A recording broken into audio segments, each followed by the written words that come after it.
Namaskar and welcome to yet another episode of Prerna Samvad. My name is Mohini Mrigya and the guest I have with me today is the editor-director for Dainik Gomantak. I welcome Mr. Raju Naik on the show. Thank you so much for joining.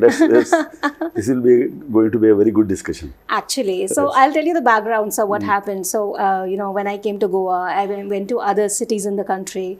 And the people would say that I have never met the leaders. I have never met this person or the other. So it was like an opportunity for me to get you to them. And when people like you talk on the shows like this, you actually give away a lot of things to people. So thank you so much for joining us. Thank you very much. So to begin with, I would request you to probably tell a little about your journey so far in your life and maybe in Dainik Gomantak. Mohini ji, I am into journalism for more than 40 years now.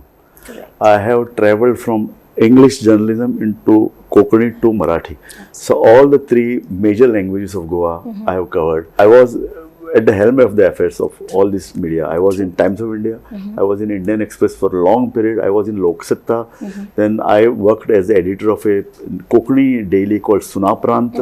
Now, I was also the editor of Lokmat for more than 12 years. And now I am editor-director of Gomantak. We have television and we have also digital. Absolutely. So, last 4 years, I am the editor-director of Gomantak Media. Amazing experience, and I'm really glad to see that you won the Best Editor Award. And every year, that is not a big thing. Every year, government gives awards to many people. So I was selected twice or thrice. I'm sure. I actually see you featuring in a lot of places, right, sir? So now when we talk about Sakal or maybe Gomantak, we always believe in ethical journalism and truth and everything, right? So has your understanding of truth and responsible journalism changed over the years? No. Okay. See, I will nicely explain this to you into Marathi. Yes, please. See, मी तुम्हाला सांगतो ना, मी पत्रकारितेत आलो एका चळवळीतून. माझी पिढी होती ही एका ध्येयानं भारलेली, आंदोलन करणारी, रस्त्यावरती चळवळीमध्ये भाग घेणारी. सो मी जेव्हा तरुण होतो तेव्हा त्या काळामध्ये मी सांगतोय ते 80चे दशक देशभर वेगवेगळ्या सामाजिक राजकीय चळवळी चालू होत्या. त्याच्यामध्ये गोव्यामध्ये विद्यार्थी चळवळ अत्यंत आक्रमक, अत्यंत क्रिएटिव्ह होती. तर त्यामध्ये काम करताना मला गवसलं की माझं आवडतं क्षेत्र आणि माझं जर करिअर करण्याचं क्षेत्र कुठं असेल ते पत्रकारिता. त्यामुळे चळवळीमध्ये काम करत असताना मी पत्रकारितेत आलो. आणि आजच मी एक मुलाखत देऊन आलेलो आहे एका तरुण पत्रकारांना. त्याच्यामध्ये मी म्हटलं की माझी पत्रकारिता गोव्यासाठी काम करते. गोवा सांभाळला गेला पाहिजे. काय होतं की गोवा अत्यंत छोटा आहे. त्यामुळे बाहेरून एवढे प्रभाव आणि एवढं इन्फ्लुएन्सेस गोव्यावरती पडता येत ना की गोवा पूर्णतः विरघळून जाईल. देशामध्ये पहिलं जनमत कौल 1967 मध्ये गोव्यात घेण्यात आलं. गोवा महाराष्ट्रात विलीन करावा की गोवा स्वतंत्र ठेवावा. आणि त्यानंतर ती चळवळ गोव्यानं जिंकली. मी गोवा स्वतंत्र ठेवा. त्यानंतर जे काही घडामोडी राजकीय, सामाजिक आणि आर्थिक घडत गेल्या त्याच्यामध्ये पत्रकाराला खरं म्हणजे कसोटी आहे की आम्ही ज्या तत्वांसाठी उभं राहिलो होतो ना ती तत्व आम्ही पाळतो का. पण मी अत्यंत माझी अनेक 7-8 पुस्तकं आली आहेत. म्हणजे मी काय सांगतो ते वरवरचं नाहीये. माझ्या या सगळ्या पुस्तकांमध्ये तुम्हाला एक जाणवेल की गोवा आम्हाला असाच ठेवायचा आहे. आणि हे माझे जे काही तत्व आहे ना या सगळ्या मी तुम्हाला नाव सांगितलं इतक्या सगळ्या वर्तमानपत्रात 40 वर्षांच्या पत्रकाराच्या कारकिर्दीमध्ये हे तत्व मी कधी सोडलेलं नाहीये. एक्चुअली जो मैं सुनती हूँ आपके बारे में और जो जितने बुक्स आपने पब्लिश किए हैं, it actually features what you're saying right now. Sir कभी-कभी बिजनेस नीड्स और एडिटोरियल डिसीजंस में क्लैश होते होंगे, right? So how do you generally keep fairness and integrity in deciding between the two? मी तुम्हाला सांगतो की असं कधीच क्लॅश होत नाही. असं एक सांगण्यात येतं. हे बघा, वर्तमानपत्र किंवा मीडिया हा का चालवला जातो. हा चालवला जातो मुख्यतः लेखनासाठी, कंटेंटसाठी. कंटेंट तुम्ही चांगला द्या, कंटेंटची तडजोड करू नका, लोकांची बांधील राहा. तुमचा वाचक आणि तुमचा प्रेक्षक हा तुमच्यावर जर भाळला असेल किंवा तो जर तुमच्या निष्ठांवर तुम्ही जी काही सत्याची कास धरता त्याच्यावर तर त्याचा विश्वास असेल ना, तो ढळू नका. मला वाटतं जाहिराती किंवा कमर्शियल ज्या काही गोष्टी आहेत ना, त्या घडत राहणार आहेत. कारण मीडिया आता खूप खर्चिक झालेला आहे, पगार एवढे वाढलेले आहेत की जर तुम्ही अशा तऱ्हेनं जर करायला गेलं तर ते होणारच नाही. त्यामुळे तुम्हाला चांगली माणसं घ्यावी लागतात, तुम्हाला तंत्रज्ञानही करावं लागतं, पण ती एक सीमारेषा आहे असं मला वाटतं. आणि सकाळ आणि गोमंतकबद्दल ते तुम्हाला पण माहीत आहे. अगदी तुम्हाला मनापासून मी सांगतोय, मी इतक्या मीडियामध्ये काम केलोय, तुमच्या तत्वांशी तडजोड करू नका, तुमच्या कंटेंट बाबत तडजोड करू नका. तुम्हाला जे योग्य दिसेल ना ती भूमिका घ्या. म्हणजे मी सांगतो ना की या वर्तमानपत्रात नाही, मागच्या एका वर्तमानपत्रात जिथं मी काम करत होतो ना, तिथं एका सत्ताधारी पक्षानं दबाव आणला होता की आम्ही तुम्हाला अमुक लाख रुपये देऊ, आम्ही आमची आम्हाला हेडलाईन आली होती. मतदानाच्या पहिल्या दिवशीची गोष्ट आहे. मी म्हटलं नाही, आम्हाला नको आहे तुमचे पैसे. आता मॅनेजमेंट संपादक संघर्ष होऊ शकतो, परंतु संपादक जर आपल्या तत्वांची ठाम असेल आणि तो सत्याशी जर प्रतारणा करणारा नसेल ना, तर मॅनेजमेंट सुद्धा म्हणतो की तो म्हणतो ते बरोबर आहे. आणि हे सकाळला सांगण्याची गरजच नाही, कारण सकाळ एका निश्चित ध्येयानं उभा झाला. सकाळचं आजचं मॅनेजमेंटसुद्धा मी अत्यंत विश्वासानं सांगतो या, आणि अत्यंत काय म्हणतात म्हणजे माझी मनातून हे बोलतोय मी. सकाळला ज्या पद्धतीने सकाळ काम करते ना, तसं कुठलंही वर्तमानपत्र किंवा कुठलाही मीडिया काम करत नाही. सकाळ हा आपल्या तत्वांवरती आणि आपल्या निष्ठेवरती ठाम राहणारा मीडिया हाऊस आहे. And actually, to be stern there, it takes a lot of courage. Of course, and management has that courage. Management has time and again shown that courage. Yeah, absolutely, sir. So I think the way you're passionate right now, we've also seen that you're very passionate about environment and heritage and culture, right? I have 3 books on environment. Yeah, exactly. I have been constantly writing on environment, and I always attend the national conferences, international conferences. COP. COP. Yeah. COP is an international body established by United Nations. I have attended their 3 world conferences on climate change, and I have written on it constantly. I have been writing, बार मैं लिखता हूँ, और उसके बारे में मेरी 3 books है. Climate change का effect Goa पे क्या होने वाला है, बॉम्बे पे क्या होने वाला है, हमारे पूरा देश पे क्या होने वाला है. And I have been hammering it always. I always say when I attend national conferences, I always say, I will tell them that my newspaper is an environmental newspaper. Absolutely. I think I will be the only person in Yes. India who is going to say this. It's a daily newspapers totally devoted to environment. Absolutely. So, but what motivates you to raise these concerns through media? I will tell you, when I was very young, there is a body in Delhi called Center for Science and Environment. Okay. They selected me to work on Goan mines, mining industry, Okay. and they gave me a fellowship to work for 6 months. I visited every mining belt of Goa, every mine जो mine चलता है ना गोवा में, Yes, every mine I went and visited. Then I wrote a book on it. Number 2, number 3, still I have a vision about mining industry कैसी होनी चाहिए. So mining उद्योग कसा असावा, अर्थकारण त्याचं कसं असावं, त्याचा राजकारणावर काय परिणाम होतो आणि त्याचा गोव्याच्या अस्तित्वावर काय परिणाम होतो, याचं मी सतत लिहिलं, आणि आजही मी ती भूमिका घेऊन उभा आहे. आणि तुम्हाला सांगतो, इतक्या वर्तमानपत्रात काम करतानाही माझं या संदर्भात कमिटमेंट असल्यामुळे आणि माझा या विषयात अभ्यास असल्यामुळे ना, कुठल्याही मायनिंग इंडस्ट्री खूप मोठी आहे, एवढी मोठी आहे की तुम्हाला ती चिरडू शकते अनेक बाबतीत.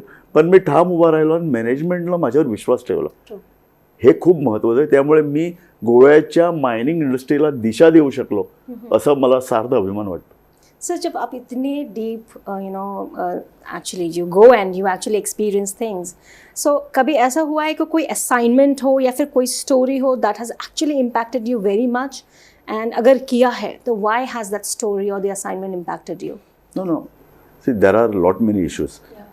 जब मैं कहता हूँ कि I write on environment, see I told Goa म्हणून जे काय आहे ना, ते आम्हाला वाटतं की 50 वर्षात ते संपणार आहे, कारण ते एक तत्व आहे. त्यामुळे त्यासाठी झोकून देऊन काम करताना मायनिंग आहेच, पण पॉलिटिकल, सोशल हे पण विषय मी घेतले. सो आणि मी काय असा शेतावर, बांधावर उभा राहून शेत बघणारा माणूस नाही. मी शेतामध्ये उतरतो. त्यामुळे ना प्रत्येक गोष्ट मी वरूनच बघतो असं नाही. मी आंदोलनातून आलेला माणूस असल्यामुळे मी खाली जाऊन पाय चिखलात बुडवून मी तिथं उभा राहतो. त्यामुळे कुठलीही स्टोरी करताना मी त्याच्यामध्ये इन्व्हॉल्व पण होतो. त्या लोकांना भेटणं, त्या लोकांबद्दल जाणून घेणं, त्या लोकांची बाजू घेऊन उभा राहणं. त्यामुळे हा प्रत्येक वेळा मला इम्पॅक्ट होतोच. अनेक वेळा म्हणतात ना पत्रकारांना निपक्षपाती असावं म्हणून. मी म्हणतो की पत्रकारांना स्वतंत्र असावं.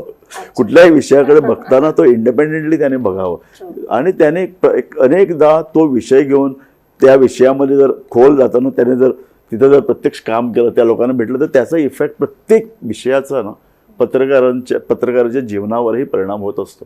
तसं तो माझाही सतत झालेला आहे. त्यामुळे कधी कधी मला दुःख होतं, वेदना होतात, यातना होतात आणि ते पण हे मला वाटतं आमच्या जीवनाचा भाग आहे. Actually. और सर ये पूरा 40 years is not a small journey. More than 40 years. Oh, I think exactly. maybe now It's I am counting. maybe touching 45 also. Yes, correct. So itna this field that you're from, I'm sure you may have taken a lot of tough decisions at times, Yes. quite dynamic hai. Yes, yes. So which was one of the toughest that you No, took? I will and not be why? able to tell you. I will not be able to tell you. काश मैं जब autobiography लिखूंगा लिखूंगा। उस समय में अभी तक tough हाँ। हमारे जर्नलिज्म में every day is a tough day. Yeah. Okay. Goa में जिला पंचायत इलेक्शन Okay. चालू है. Okay. उसमें हर दिन कोई कंट्रोवर्सी आती है, कोई पॉलिटिकल इशू आता है, कोई आप जब बोलते हैं तो एग्रेसिवली बोलते हैं. So every day there is some kind of आव्हानात्मक परिस्थिती हे डेली असते. असं डायरेक्ट तुम्हाला सांगता येणार नाही की असं झालं एक दिन हे असं झालं, आता. पण अनेक गोष्टी अशा घडत असतात की मी तुम्हाला एक मायनिंग इंडस्ट्री बद्दल सांगितलं ना. मी तुम्हाला एक गोष्ट सांगतो. मायनिंग इंडस्ट्री एवढी मोठी आहे, त्यांचं काहीतरी वर्षालाच त्यांची उलाढाल काहीतरी 250 कोटी वगैरे एवढं अशी असते आणि ते 4-5च लोक ते सगळे चालवत असतात. आणि एकदा तर असं झालं की मी प्रखरपणे लिहित असताना हे सगळे मायनिंग कंपनी माझ्याकडे आल्या की चला आपण भेटूया. आणि मी एका बाजूला बसले होते आणि गोव्यातील हे 8 प्रमुख जे काही लीज होल्डर आहेत मायनिंगचे बसले होते आणि आम्ही चर्चा करतो आणि मी त्यांना सांगतो की असं व्हायला पाहिजे. सो माझ्या मते तो सुद्धा म्हणजे ते सुद्धा लोकांना येऊन मला भेटावंसं वाटलं, चर्चा करावीशी वाटली आणि मी त्यांना एक दिशा दाखवण्याचा प्रयत्न करत होतो. तो असे सुद्धा अनेक प्रसंग येत आहेत की या इंडस्ट्रीला वाटतं की जर मी प्रकर्षानं लिहितोय तर काय हे समजून त्यांना घ्यावंसं वाटत होतं. सो असे प्रसंग पण येतात आणि त्यातून आपण एका निष्कर्षावर येत नाही, पण ही चर्चा सुरू राहते, संवाद सुरू राहतात. So actually, I mean, I'm pretty sure, जैसा मैंने कहा 40 साल 45 साल आप कह रहे हो बहुत सारे होंगे, right? So the another thing that is coming up, of course, digital media का जो demanding speed है, even in that, how do you still maintain the depth and the accuracy of the work that you all do? छान प्रश्न आहे. Digital हे एवढं fast आहे ना Yeah. की डिजिटलमध्ये सर्वात आधी बातमी फुटते, सर्वात आधी लोकांकडे पोहोचतं. पण मी आता मागच्या काही वर्षात आता मी बघतोय डिजिटलमुळे टी व्हीला फायदा होतोय, Yeah. टी व्हीमुळे न्यूजपेपरला फायदा होतोय. पण तिन्ही या डिजिटल, टेलिव्हिजन आणि न्यूजपेपर या तिन्ही एकमेकांना पूरक अशा गोष्टी आहेत असं मला वाटतं. विशेषतः काय होतं बघा, आमची डिजिटल टीम दिवस रात्र ॲक्टिव्ह असते. True. सतत म्हणजे मला वाटतं एका तासाला 5-6 बातम्या अपलोड केल्या जातात, व्हिडिओज अपलोड केले जातात. त्याच्यामधून ना लोकांना एक कुतूहल निर्माण होतं. लोक त्यामुळे टी व्ही बघायला लागतात. अरे गोमंतक न ही डिजिटलनं बातमी फोडली, हा याचा ते पाठपुरावा करत आणखी जाणून घेऊया म्हणून ते आमचा टी व्ही बघतायत. टी व्हीमध्ये प्रत्यक्ष व्हिडिओ बघितला जातो, प्रत्यक्ष काय घटना बघितल्या जातात, मुलाखती बघितल्या जातात. त्याच्यानंतर लोकांना जाणून घ्यायचं असतं आणखी इन डेप्थ काय आहे, याचं ॲनालिसिस काय केलेलं आहे, या संदर्भात तज्ज्ञ काय म्हणतायत. सो मला वाटतं त्यामुळे ते गोमंतक बघतात. गोमंतककडे अनेक लोक डिजिटल हे माध्यमच माहीत नव्हतं. आता तरुणांच्या हातात डिजिटल आलेलं आहे. अनेक लोकांना टी व्हीमुळे आता आमचे चेहरे दिसायला लागले. अरे हे काहीतरी भन्नाट हा बोलतोय, काहीतरी एक चर्चा करतोय, यामुळे एक वाद निर्माण होते, त्यामुळे गोमंतक वाचूया. सो मला गोव्यामध्ये ही एक पॉझिटिव्ह गोष्ट दिसते. डिजिटल, टी व्ही आणि गोमंतक हे तिन्ही गोष्टी पूरक होऊन आम्हाला तिघांनाही एक प्रचंड मोठं एक व्हायब्रेशन गोव्यामध्ये आम्ही निर्माण करू शकलो असं मला वाटतं. So and I think ये सवाल आपसे लिए बहुत relevant होगा कि let's say अगर if I join or maybe somebody who's very young joins as a journalist, so what does it take to become great from good or maybe if there's a new journalist who comes in, what are the few suggestions that you would give to that new journalist? पत्रकारांना एक आम्हाला प्रचंड गोव्यामध्ये पोकळी आहे. गोव्यात लोकांना पत्रकार व्हायचं नाही आहे, कारण इथं ना सरकारी नोकरी करावी असं तरीच एक ट्रेंड आहे. तरुण मुलांना जरा अशा तऱ्हेच्या ज्याच्यामध्ये 24 तास काम करावं लागतं, जरा कुतूहल आहे, परंतु एकदम उडी घ्यायची नाही आहे. त्यामुळे आम्हालाही मला वाटतं अशी एक स्पेस आता निर्माण करावी लागणार आहे की तरुण मुलं, बुद्धिमान मुलं आणि ज्यांना काहीतरी गोव्यासाठी काहीतरी आपल्या क्षेत्रामध्ये वेगळं काहीतरी करायचे अशा लोकांसाठी एक प्लॅटफॉर्म तो तयार व्हावा. त्यामुळे लोक येऊ शकतील. आणि आम्ही आता जर बघतोय आता अगदी तरुण मुलं, त्यांना एक आकर्षण आहे, त्यांनी जरा अभ्यास करावा, त्यांनी या पत्रकारितेत यावं. आणि गोव्यामध्ये पत्रकारितेमध्ये खूप ऑपॉर्च्युनिटीज आहेत, मोठ्या प्रमाणावर संधी आहेत. आणि लोकांनी जर यावं ना तर मला वाटतं साधे गावामध्ये रिपोर्टिंग केलं जाऊ शकतं, ते पणजीमध्ये रिपोर्टिंग करू शकतात. डिजिटल तर इतकंच सोपं मीडिया आहे, हातामध्ये कॅमेरा घेतलेला माणूस आज पत्रकार होऊ शकतो. त्याला थोडी दिशा मिळावी, त्याला अभ्यासाची थोडी जोड मिळावी, थोडं त्याने वाचन करावं, थोडी भाषा त्याला यावी. आणि मला वाटतं याच्यामध्ये प्रचंड ऑपॉर्च्युनिटीज आहेत.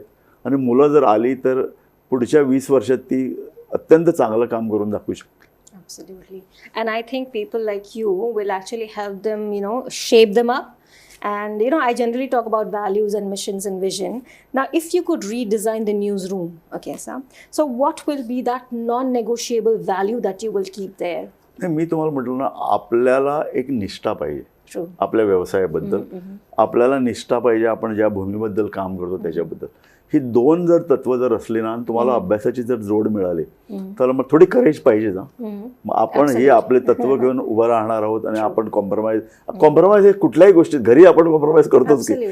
सो त्याच्या पलीकडे सुद्धा व्यवसायामध्ये कॉम्प्रोमाइज, आपले विषय, काही गोष्टी आपल्याला माहीत नसतात, लोकांकडे समजून घेणं, त्या दृष्टीनं अभ्यास पुढं चालू करणं, या गोष्टी होणारच आहेत. पण मला वाटतं एक निष्ठा आणि थोडी करेज असली ना तर आपण चांगलं काम पत्रकारितेत करू शकतो. आणि चांगले लोक पत्रकारितेमध्ये यायला पाहिजेत. बुद्धिमान जे वेगवेगळे पैसे असणाऱ्या क्षेत्रामध्ये जातात ना, तिथं खूप त्यांना जास्त कॉम्प्रोमाइज करायला लागत असतील. पण पत्रकारिता हे क्षेत्र अनेक बुद्धिमान लोकांना सध्या खुणावत आहे. चांगले लोक पत्रकारितेमध्ये यायला पाहिजेत. आणि कारण एक नवीन गोवा घडतंय, नवीन देश घडतोय, नवीन जग घडतंय. त्याच्यामध्ये तुम्हाला अत्यंत प्रत्यक्ष ते घडत असताना बघणं हा एक वेगळा छान अनुभव आहे. तर ते तुम्हाला बघता येतं, काय नवीन काहीतरी घडतंय, नवीन प्रांत घडतोय, नवीन विचारधारा घडते. तर हे घडताना आपल्याला पाहायला मिळालं. ते तरुण मुलांना जर ते प्रत्यक्ष या क्षेत्रामध्ये ते आले ना, त्यांना हे प्रत्यक्ष जो काय ती जे काही घडामोडी आहेत ते बघता येतील. Absolutely, sir. Or sir, when we talk about regional media, I have seen the kind of reforms that you have already made. You have spoken so much about the environment and the culture and everything else. Where do you think regional media like Sakal or maybe Gomantak can make the biggest social impact, if I say? I will tell you, after COVID, a lot of scenario in media has changed. Covid नंतर ना संपूर्ण मीडियाची पुनर्रचना झाली. Media काय करतोय, वर्तमानपत्रावर परिणाम झाले. इंग्रजी वर्तमानपत्रावर प्रचंड परिणाम झाला. मोठी मोठी वर्तमानपत्र त्यांचं सर्क्युलेशन अर्ध्यावर आलं, कारण लोकांना आता डिजिटल मीडिया बघायला आवडतो. परंतु खरा जर परिणाम कोणावर झाला नसेल तो रिजनल मीडिया. रिजनल मीडियामध्ये लोकांना एक काय झालं असं माहीत नाही मला, पण लोकांची वाचन वाढलं लोकांचं. लोक रिजनल पेपर घेऊ लागले, जाहिराती वाढल्या. त्यामुळे कोविड नंतर रिजनल पेपर कॉलॅप्स झाले नाहीत, रिजनल मीडिया कॉलॅप्स झाला नाही. वरून त्यांनी रिशेप, रिडिझाईन करून ते आणखी पुढे आले. सो हे एक मोठं मला वाटतं त्यांनी जे काही आपण म्हणतो इंग्रजी वर्तमानपत्राची मोठी होती त्यांना निर्माण केलेलं आव्हान आहे. आणि रिजनल मीडियाला ना लोकांची नस माहीत असते. भूमीत जे काही चाललं आहे, मातीमध्ये जे काही चाललं आहे, हे रिजनल मीडियाच ओळखू शकते. त्यामुळे माझ्या मते रिजनल मीडिया स्ट्रॉंग झाला पाहिजे. रिजनल मीडियामध्ये जास्त इन्व्हेस्टमेंट आली पाहिजे. रिजनल मीडियामध्ये टॅलेंट आलं पाहिजे. आणि रिजनल मीडिया जी जमिनीला धरून आहे ना, ती चळवळीचं स्वरूप तिला आलं पाहिजे. कारण रिजनल मीडियाच आहे जे भारतासारख्या देशात अजूनही महत्त्वाची भूमिका बजावू शकते, अर्थकारणापासून राजकारणापर्यंत. आणि विशेषतः समाजकारण ते अनेक बारीक बारीक जे लोकांचे प्रश्न आहेत, जातीय व्यवस्थेचे प्रश्न आहेत, लोकांच्या शेतीपासून ते बागायतीपासून ते अनेक असे प्रश्न आहेत. हे प्रश्न केवळ रिजनल मीडिया मांडू शकतं. आणि सकाळ मीडिया, सकाळला जी वेगवेगळे जे उपक्रम राबवले, शेतीविषयक आमचं वर्तमानपत्र आहे, हे एवढं मोठं जे काही त्याच्यामध्ये केवळ पैशांसाठी ते केलेलं नाही, लोकांच्या प्रेमाखातीर आणि या जमिनीला धरून राहण्याचे जे काही सकाळचं तत्व आहे ना, त्याचा तो भाग आहे. त्यामुळे मला वाटतं की रिजनल मीडिया भारतामध्ये खूप महत्त्वाची भूमिका पार पाडते आणि तीच भूमिका खरी ठरते आहे. True sir. मैं जिस डिपार्टमेंट में हूँ, द लर्निंग एंड डेवलपमेंट, उसका एक मेजर पार्ट है जिसको हम कहते हैं यंग टैलेंट डेवलपमेंट. तो अगर मैं यंग टैलेंट को डेवलप कर रही हूँ and if they want to probably get into media, this journalism, editorial department so called, so what are the few advices that you will give to my young talent who will want to grow in this organization? नाही, पहिली गोष्ट तरुणाने आलं पाहिजे. अच्छा. कारण हे सगळीकडे आहे. पुण्यामध्ये पुण्यातला तरुण पत्रकारितेत येत नाहीये. महाराष्ट्राच्या ग्रामीण भागातून लोक येत आहेत. गोव्यामध्ये तसंच आहे. प्रमुख शहरं आहेत, या शहरामधून पत्रकार तयारच होत नाहीये. तो ग्रामीण भागातून येतोय. सो अजूनही शहरातल्या लोकांना, त्या शहरातल्या तरुणांना वेगवेगळ्या बाकीची आकर्षणं खुणावत आहेत. तसं महाराष्ट्रामध्ये चालू आहे, तसे देशामधल्या बाकीच्या मोठ्या महानगरांमध्ये तेच चालू आहे. शहरी मुलाला वेगळंच आकर्षण, त्यांना विदेशात जायचं आहे, त्यांना IT मध्ये काय करायचं आहे, त्यांना सो मीडियाबद्दल त्यांना तसं आकर्षण नाही आहे. पण मीडियानं सुद्धा आता या लोकांना आकर्षित करण्यासाठी प्रयत्न केले पाहिजेत. कारण आम्ही बघतोय गोव्यामध्ये सुद्धा काही डॉक्टर्स पत्रकार झालेले आहेत, इंजिनियर्स मोठ्या प्रमाणावर पत्रकार होत आहेत. सो या फील्डमधल्या लोकांना आपलं नेहमीचं जे रुटीन वर्क आहे ते सोडून मीडियामध्ये काम करावं वाटतं, हे खूप महत्त्वाचं आहे. सो अशा तऱ्हेनं जर लोक आले तर त्यांना पत्रकारिता मला वाटतं तसं कठीण नाही होणार. त्यांनी फक्त अभ्यास केला पाहिजे. जे काही राजकीय घडामोडी घडत आहेत, अर्थकारणामध्ये घडत आहेत किंवा सामाजिक विषयावरती काम करण्यासाठी एवढं प्रचंड आहे. आणि पत्रकारिता ही बाकी ठिकाणी सारखं मशीनवर काम करण्यासारखं नाही आहे. पत्रकारितेमध्ये डेली एवढ्या नव्या गोष्टी घडतात, नव्या गोष्टी शिकाव्या लागतात. त्यामुळे दर दिवशी तुम्ही कामाला येताना कालचा विषय आज नसतो आणि आजचा विषय उद्या असणार नाही. त्यामुळे तुम्हाला एवढं नवीन शिकायला मिळतं ना. त्यामुळे हे एक अत्यंत आवडीचं असं ठिकाण, क्षेत्र चांगल्या होतकरू अभ्यासू मुलांना उपलब्ध आहे. चांगल्या ज्यांना काहीतरी नवं करायचं आहे, वेगळं करायचं आहे, त्यांनी पत्रकारितेमध्ये यावंच. आणि पत्रकारितेमध्ये आधीसारखं आता नाही, कमी पगार वगैरे नाही. तुम्ही चांगलं आहे, तुम्ही चांगलं काम केलं तर तुम्हाला चांगलं सॅलरी मिळू शकते.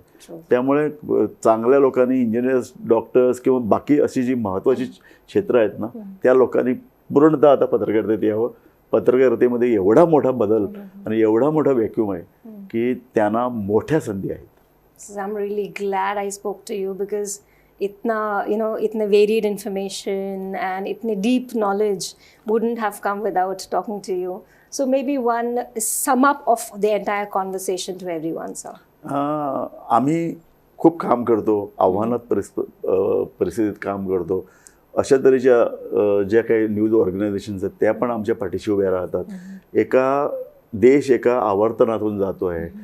या सगळ्या बदलामध्ये आम्ही प्रत्यक्ष तिकडं उभे असतो, बघत असतो. त्यामुळे जे काही देशामध्ये घडतं आहे, जगामध्ये घडतं आहे, ते आम्हाला प्रत्यक्ष आम्ही बघतोय. आणि त्याच्यामुळे तो काही 4 महिना तो आमच्या भोवती घडताना दिसतोय. त्यामुळे नवीन लोकांनी जरूर यावं. पत्रकारितेमध्ये जे लोक वरवर काम करतात त्यांनी अगदी अत्यंत ठोस भूमिका घेऊन उभं राहावं. देश बदलत्या परिस्थितीमध्ये आपला काहीतरी हातभार लावावा, आपणही त्याच्यामध्ये सकारात्मक बदल करावा असं प्रत्येक पत्रकाराला वाटलं पाहिजे. आणि नवीन जी तरुण येत आहेत त्यांनी पण झोकून देऊन काम करून जर आजच्या पत्रकारितेला आणखी पुढे नेऊ शकलो, आणखी लोकांच्या जवळ जाऊ शकलो आणि लोकांचे प्रत्यक्ष प्रश्न काय ते समजून ते जर मांडू शकलो ना, तर मला वाटतं पत्रकारितेबद्दलचा लोकांचा विश्वास आणखी दृढ होऊ शकेल. Absolutely. And it is not just because I work here, from the time that I have come, I actually see that integrity, the passion, the values that people actually put into Sakal Media, and that's what translates into the newspapers we see. So thank you so much everybody for joining us on this episode of Prerna Samvad. We had Mr. Raju Naik with us today, and you can stay tuned for more such leaders, Prerna Samvad. Thank you so much. Thank you so much for joining us. Thank you. Thanks a lot.